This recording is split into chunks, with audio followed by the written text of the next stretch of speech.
sangat baik, dan itu pun terlihat dari perhatian pemerintah khususnya di area timur Jakarta. Mulai kita lihat di 1,5 tahun yang lalu baru saja dibangun itu jalan tol dalam kota Semandang Sunter Pulau Gebang. Kemudian akhir tahun 2022 ada lagi 2 pintu tol baru, yaitu pintu tol Gambus dan pintu tol Tarumajaya.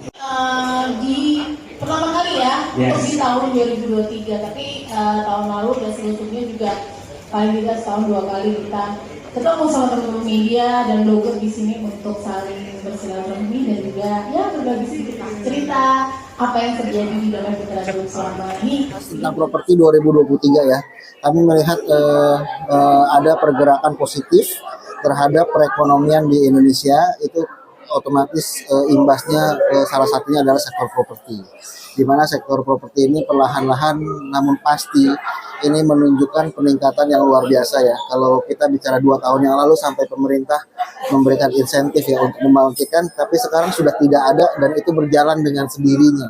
Itu otomatis memperlihatkan bahwa sektor properti ini sudah bangkit di tahun 2023 ini. Nah, kemudian tadi apa pertanyaan kedua? Iya. Marketing sales ya. Untuk sales di Damai Putra Group ini untuk tahun ini kita mempunyai target 1,49 triliun ya. Dari Januari sampai dengan Desember, kurang lebih sampai dengan Maret ini pencapaian kita ya itu sekitar 70% dari target itu, tapi bukan target keseluruhan ya, target bulanan ya. Kalau 1,49 itu dibagi 12 itu kan kurang lebih sekitar 150 M ya. Nah, itu per bulannya. Tapi pencapaian kita sekitar 70% dari target bulanan. Realisasi tahun lalu juga sebenarnya agak mirip-mirip, pencapaian kita mencapai sekitar 85%. Ya. Dengan target yang sedikit lebih rendah, sedikit sekali, 1,45 T. Kalau Kota Damai Putra Group sendiri sebetulnya kan kita banyak sekali kawasan yang kita kembangkan ya. Kita tidak bicara hanya di Jabodetabek, tapi juga kita ada di Jogja, Magelang, dan Sidoarjo.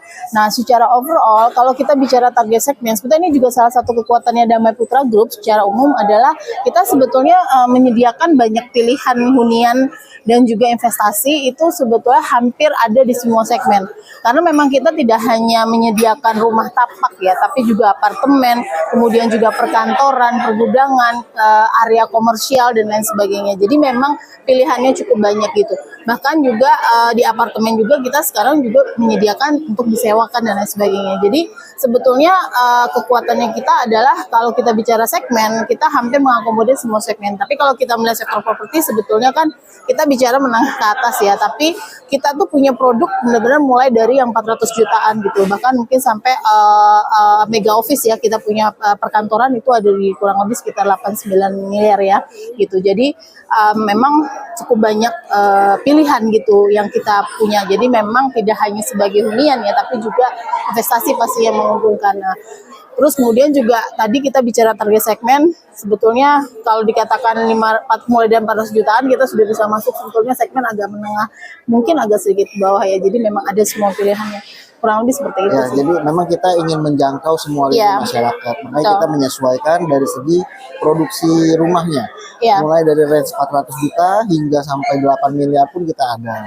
Kemudian termasuk cara bayarnya. Cara bayarnya pun kita menyesuaikan dengan kemampuan calon-calon pembeli kami. Seperti cicilan DP kami berikan panjang tanpa bunga loh ini. Kemudian ada subsidi BPHTB, subsidi DP, itu kami berikan semuanya untuk pembeli-pembeli dari Damai Putra. Memang kalau dibilang sudah 100% tidak mungkin, belum. Tapi kalau kita melihat track kita ya selama setiap 3 bulan itu kan pasti ada pertumbuhan ekonomi yang terekord ya. Resesi itu terjadi apabila 2 kali berturut-turut minus pertumbuhan ekonominya. Nah ini kita sekali aja belum minus, berarti ini untuk mencapai resesi ini masih jauh sebenarnya. Masih sangat jauh. Ya, dan prediksinya juga sebetulnya ya, Indonesia sendiri kan sebetulnya tidak terimbas signifikan ya negara lain ya. Artinya kalau perkiraannya juga mungkin teman-teman juga dari media juga aware gitu ya, bahwa angka kita juga mungkin tidak akan melebihi sampai 5,5% gitu ya, karena memang kita masih relatively stabil sebetulnya Indonesia. Dan tadi kembali lagi sektor properti sendiri kita tahu, karena sektor properti kan memang penggerak banget ya gitu kalau kita bicara di industri, karena kan menyokong banyak sekali industri lah gitu ya yang ada yang sebagai supporter dari sektor properti ini sendiri. Dan artinya pemerintah sendiri itu memang fokusnya ke situ gitu, Mem. Nah, salah satunya juga sebetulnya kita tahu ya, teman-teman juga banyak tahu bahwa pemerintah juga masih banyak menjalankan program-program rumah subsidi dan lain sebagainya.